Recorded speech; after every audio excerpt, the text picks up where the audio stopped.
Visual novels are such a niche genre, it's not even worth the $100 to put my game on Steam, is it? Right? Wrong. Narrative games do amazingly well on Steam, notwithstanding recent challenges. And I reached out to Chris Zukowski, a marketing consultant and strategist, to figure out how to turn that $100 investment into hundreds, like more than $100. So to start, Chris, how do you market a game on Steam? Real quick, this is how you market a game on Steam, and I'll even cut it specifically for a visual novel style game. Core thing is it's your game. It's how interesting and good your game is, and I do think the genre expectations, you got to hit those. So if you're making a spooky game, it should be spooky. If you're making a romance game, it should have romance. That's a core thing. So you do want to get your Steam page up as early as possible. Valve has done some things, and they found a minimum of 6 months of what you call a coming soon page. This is your Steam page. You want at least 6 months because there's just cycles out there of collecting wish lists. It just takes time to collect wish lists. No matter what, no matter how good your game is. Even a good game needs at least 6 months. You can do it shorter on itch, and if one of those itch games takes off, you can actually move it over to Steam and start the whole thing over again. So you get your game up there, and you're not releasing it yet. You're just putting the Steam page up. You want to announce your game with a trailer, and you want to do a marketing beat around the announce of your game and your Steam page and your trailer. And you just reach out to a bunch of, I would say, focus mainly on influencers in the visual novel world. See if they can host your game, announce your trailer, talk over your trailer, that sort of thing. Okay.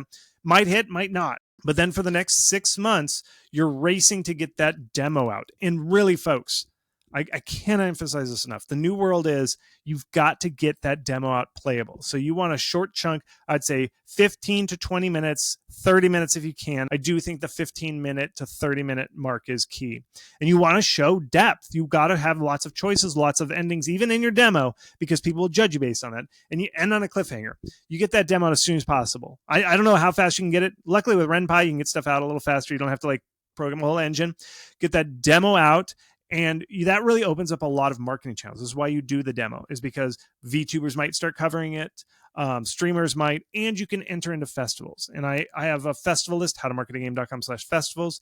It's harder to get into festivals as a visual novel, but you might as well try and just apply for these. These are not in-person festivals. I don't recommend those. Those are too expensive. But the virtual festivals that you apply for, and they might get you in and they might not. And so you just do all these things. Social media, I'm serious, folks, it just doesn't work as well. Social media, people spend way too long on social media. The games just don't go viral as much on social media, and people don't click through it as much. You can try, do it, but don't spend too much time on it. And that's not going to be the primary source of your wish list. It's going to come from people playing your game on streams like VTubers and stuff, festivals, and then just word of mouth. It's just being out there. And word of mouth spreads faster when you have the demo. So that's why I say get that demo out. And you just ride that train as long as you can, 6 months. And then you announce with a trailer saying, this is our announce date. We're going to launch on this day. That's your final trailer. And then it goes live. And so you want to try and get up to 7,000 wish lists. That's kind of the magic number, 7,000 wish lists, because there's all these widgets on Steam that will promote your game for you. This is why you pay them 30%, or because of these widgets. But Steam puts these behind a slight gate, not a very hard gate, just like a gate you just have to latch and push. And that gatekeeping just keeps the absolute trash out. Okay. The absolute spammers, scammers, crypto bros, all that kind of stuff out are these things where it's you need 7,000 wish lists. And they just see that Valve just set that kind of arbitrarily, just as kind of enough to keep the riffraff out, but you're not riffraff. And so you get in through there, and then they start promoting you through their algorithms with that stuff. And then there's something called new and trending. So if you sell about $5,000 to $8,000 worth within the first couple hours or a couple days of your launch, you might show up on something called new and trending, and that propels your game even further. And then you just kind of ride that wave forever and ever if your game takes off. At that point, after all those things, it's kind of up to how good your game is, how it spreads by word of mouth, how many people are playing your game after the fact.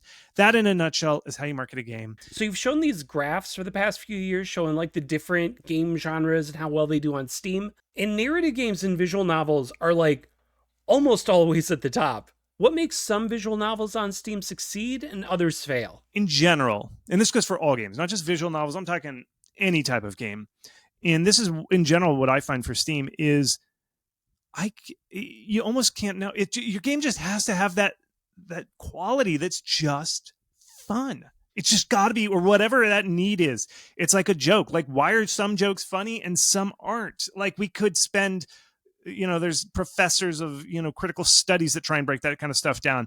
That's what it would take. It's just some things are funny and some aren't, and some things are hot and some things aren't. My marker for a lot of the stuff is just try it and do small experiments to kind of learn how it is. And Itch, I know Itch is very big with the visual novel and narrative game community. Make small samples, game jam style things, put them on Itch with the scenario. And in general on Steam, in games in general, very fast if your game has it. Like the small combinations. I talked about Slay the Princess. Their previous game, which was Scarlet Hollow, they ground it out for years getting that game up. And it finally did well, but they ground it out and they did so much. And then they just were like, let's take a quick break. Let's make this game called Slay the Princess. And they just put the title said Slay the Princess, and the game took off. That's why it's magic. We can't overconceptualize it. It's just something about the graphics, the scenario, the characters, everything just come together in this serendipitous thing where people are like, oh, I want this. And so I don't know. That's kind of a lot of my advice for why does this game work and not. I throw my hands up and I ask the visual novel fans, like, why did this game take off and not this one? They're like, the story's better. And so I think a lot of that stuff just breaks down to, you got to just make it good. So everybody make a good game. Do you happen to have any data, or do you know the genre well enough to know any like specific strategies for visual novels to kind of beat the odds? I'm visual novel curious because I see them do outstanding compared to what you would think the niche is. I think it's kind of cloistered, it feels like, but then some of these games do very well. And when I look at some of these games, I have a couple of friends who make visual novels. I'm like, why did this one take off and not this one? And I like to look at reviews. And in general, my thought for visual novels and kind of narrative games in general, these are the kind of things that do well on Steam. I've got to say, one, it just has to have a good narrative like that. And that's the thing, is like, you just have to be a good writer. You have to have a good story, good characters, all that kind of stuff.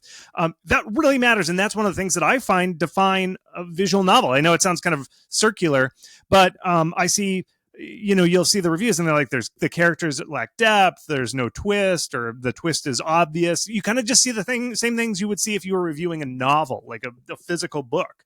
Kind of come through. Whereas like a game like Vampire Survivors, which is not a narrative game, it's a action based, kind of roguelike. It doesn't care. They don't care about the story. The story makes no difference. You could completely remove anything. It could almost be squares and boxes walking around, and it wouldn't affect the game.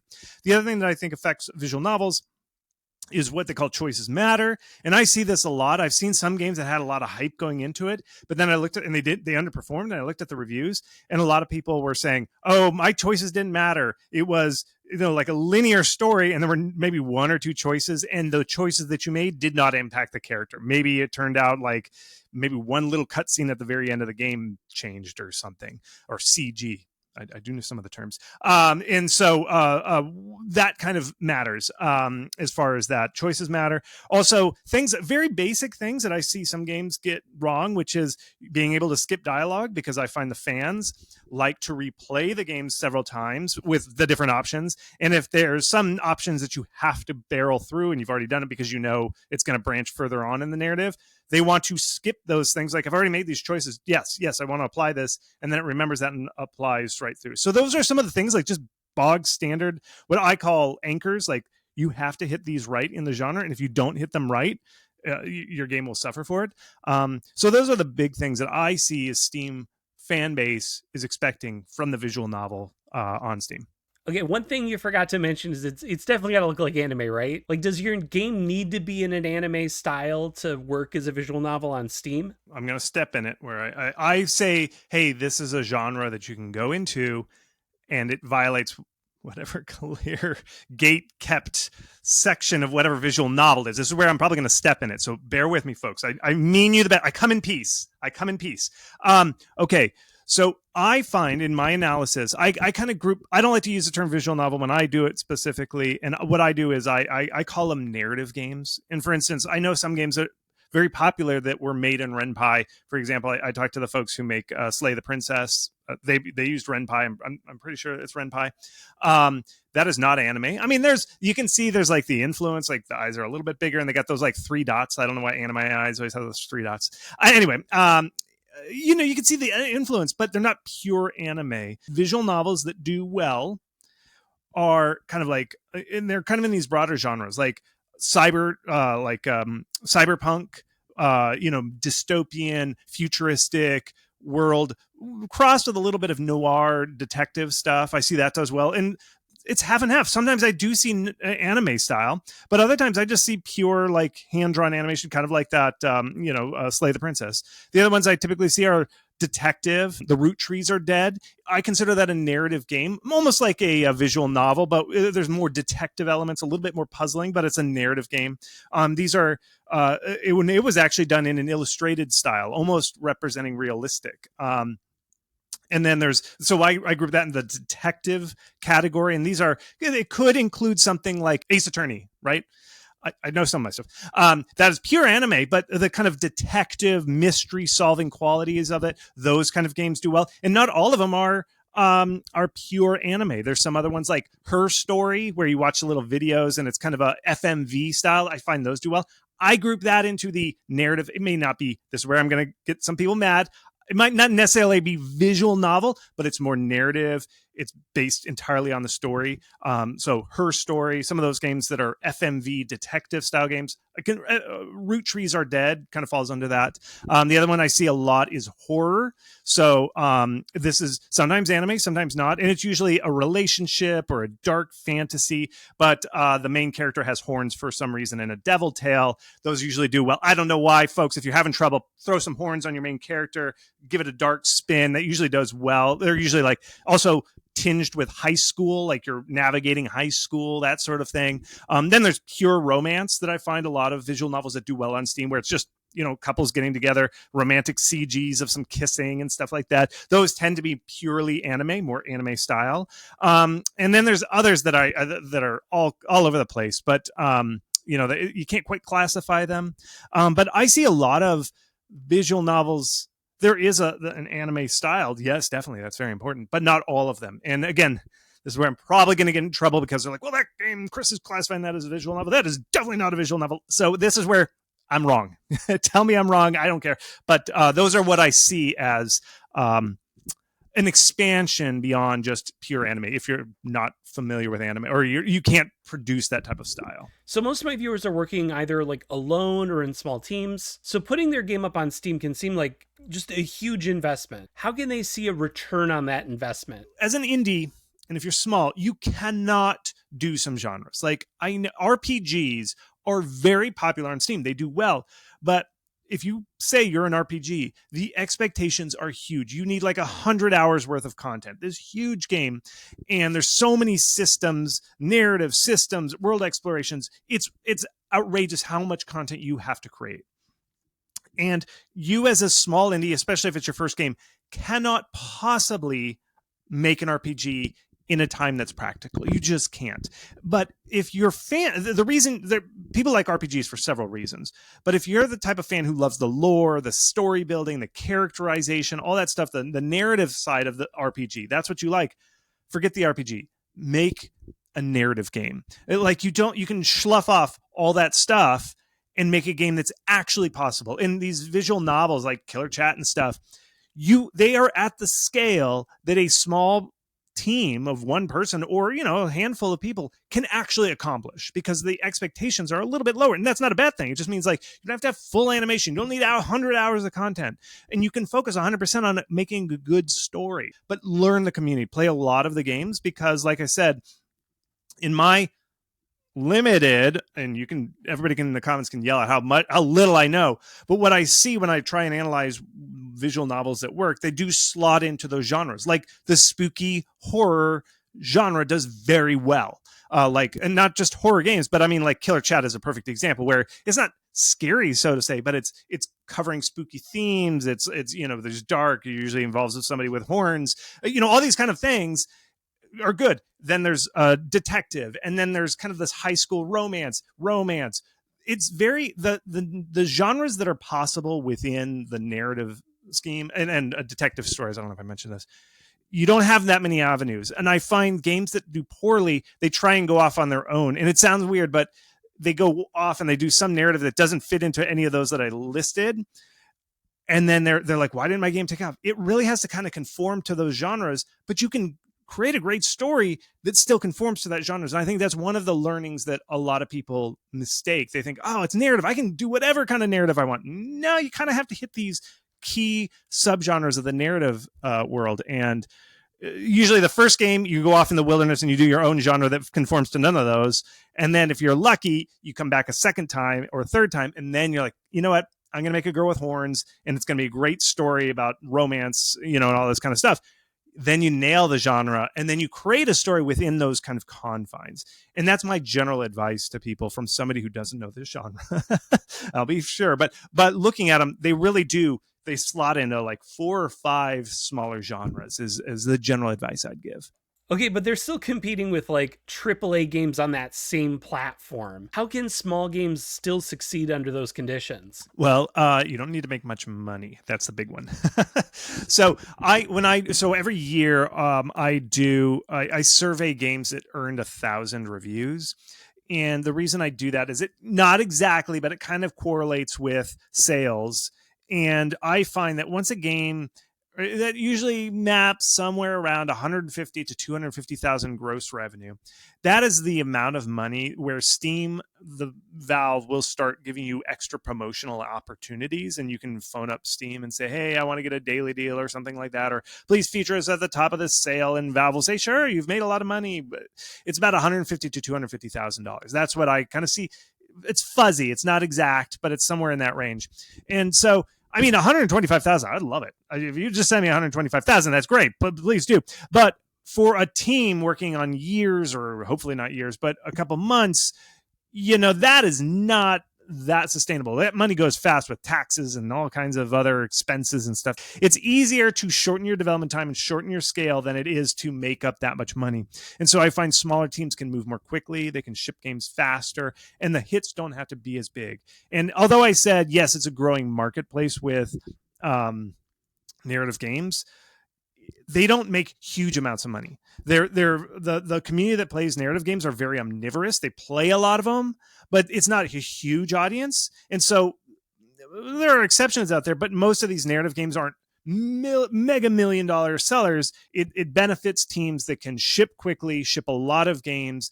And if you have a hit, it'll do well. It's not going to do like, you're not going to become like a billionaire or anything. Not that anybody's wanted that. So that's why it's like, ship fast, ship small teams, get it out there. And the content requirements aren't high, so you don't need to invest that heavily as if you're making BioShock or something. So that's why it benefits small teams. I mean, can small teams produce games that quickly? Like, wouldn't they get burnt out or something?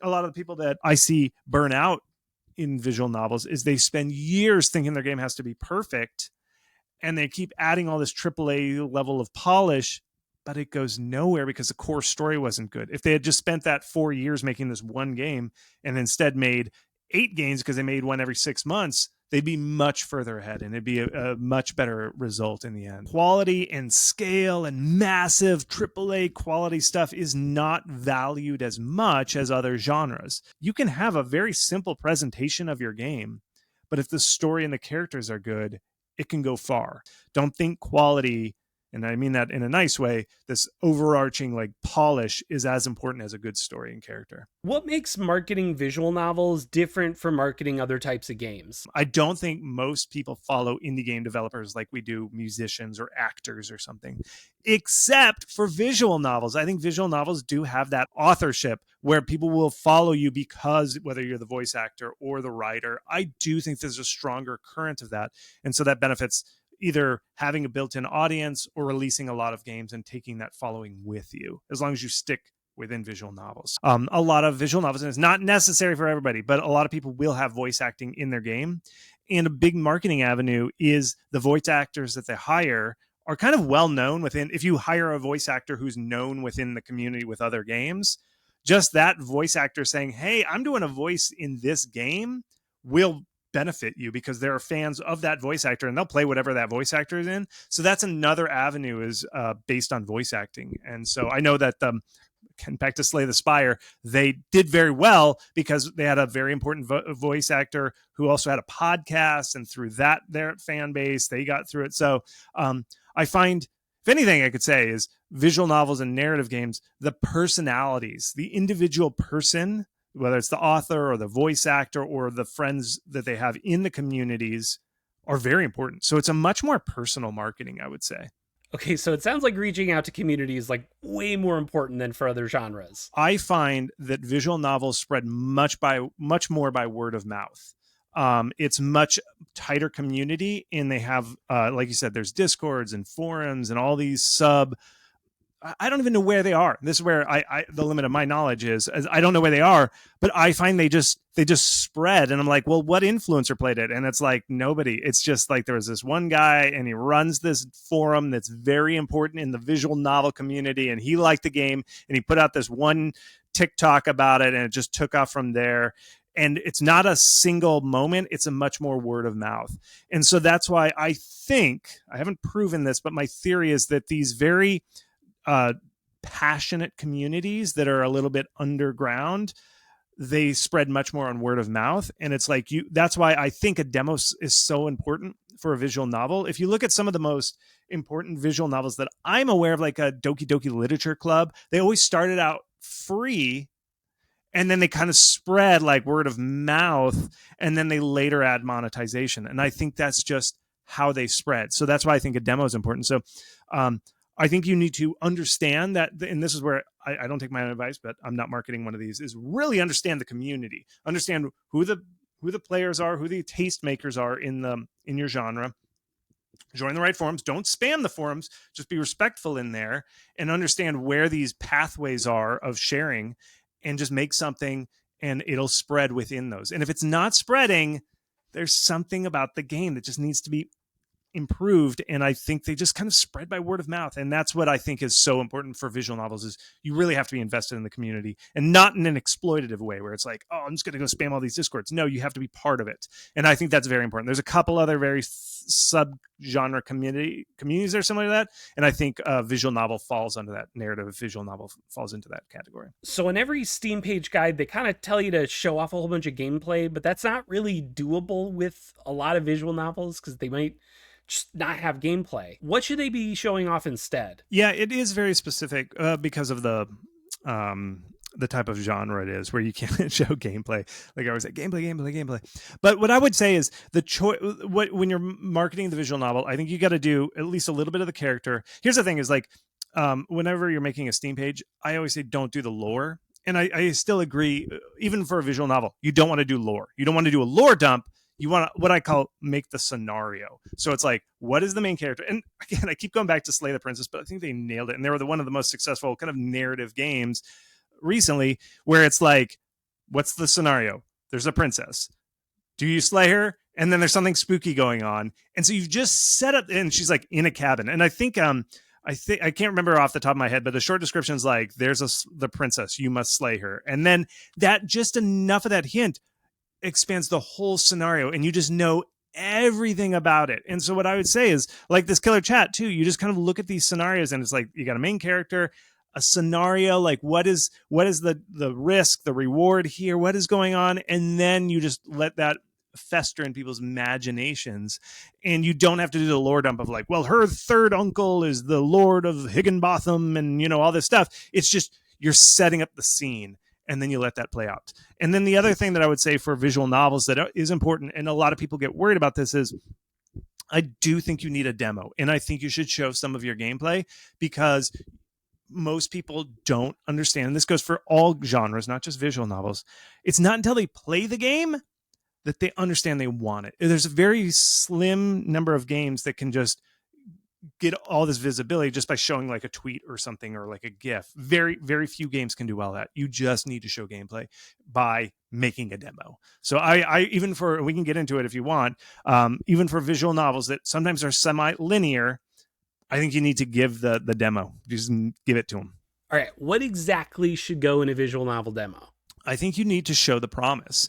And for visual novels, again, speaking of the big asterisk that I don't know what I'm talking about with visual novels, but I can see the outputs that and what happens. It is, you have to show that your game has this branching narrative. Visual novel fans and narrative fans, they want choices matter. Like, they want to see, like, there's lots of options. I have them, and then the choices that I make have an impact on the story. There's a huge branching thing. So when you're making that visual novel, I'd say just chop it down to the first 30 minutes if you can. Hopefully your story is long enough. But you show that.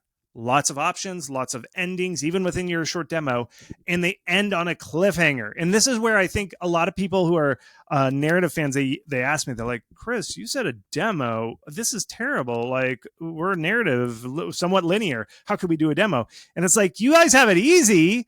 Asterisk, because I mean, if you can end on a cliffhanger. If you have an open city builder, it's hard to limit that. But a narrative, just like Netflix or anything, you end the episode on a cliffhanger, and then it's like, oh my God, I got to see what happens next. So you got to end. This is where I think you actually have an advantage that you should play up, is you got to end that demo on a cliffhanger. So like the last CG ends, and you're like, oh, the knife, the killer is behind her. Oh my God. And then it says wishlist now. Like, it is so much stronger for you all to be able to draw that line and make people just want it more, because you have a narrative. You can end on a cliffhanger. Narratives, plays, TV shows, movies invented cliffhangers. So you got to end on a cliffhanger. And so that was my general advice for the demo, is show the character, show the promise, show that you actually have a branching narrative, and then end on a cliffhanger that says wishlist now. And you got a demo there. You got it. So I've heard it can be difficult for visual novels to get into like non-visual novel related game festivals. Is there any way to like increase our chances of getting in? The top ways I see that games market themselves is on Steam. This is what actually works. Social media in the most doesn't actually work. It's way overrated. I find social media is, people get so wrapped up on social media. The things that actually impact visibility, to get you visibility for your games, are entering into festivals. And if you go to my site, howtomarketagame.com/festivals, you can see, I keep a list of what these are. And basically, people work out with Valve on Steam, and they say, hey, we're an organization. It's usually third-party organizations. Like, sometimes it's like Games of Germany. And so all the games from developers of Germany, they get a little spot. And so Valve will sometimes, just to be nice, give you a spot on the front page of Steam for like 2 or 3 days. And all the games in there get tons of visibility. And so what your question is, a lot of people will apply with visual novels, and they're like, nah.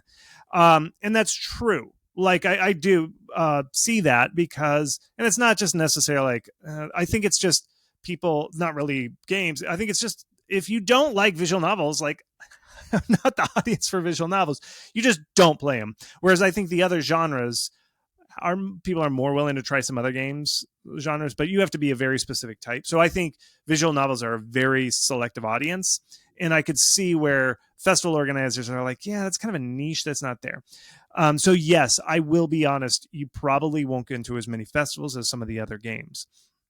Now, there are festivals, like I think there's one that ran recently called Storytellers. And Storytellers is focused, I think, almost exclusively on narrative games, not just visual novels. And so there are other festivals out there, but it sucks that you can't do all that stuff. But you have an extra thing, which is your community is so passionate. And that's why I say this word of mouth side of things.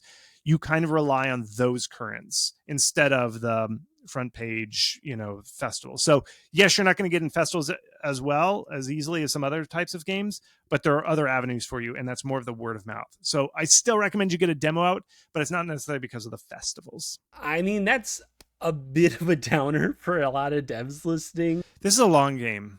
You do not, and this is for all genres, but I think especially for visual novels and this sort of game, is you got to put out a lot of content. It's not going to be your first game. And I see a lot of developers, they spend years working on this perfect visual novel, and it doesn't do well, and then they give up because they got burned out. It is, real quick whether it's going to be there. So I recommend, short game jam games, lots of little short games. Don't go for your magnum opus right away. Get your voice out there.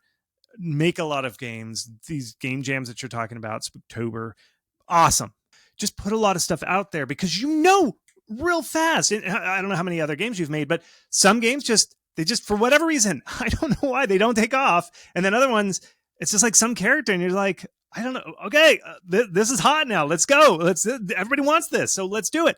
You just don't know. And I think these kind of game jams, excellent way to get started. So that very interesting. Again, I'm trying to interview you. I don't know if you know, because I want to understand this community. I really do. I think it's a very potent community and a high amount of potential. It's just there's a lot of tripwires that people can get stuck on. So.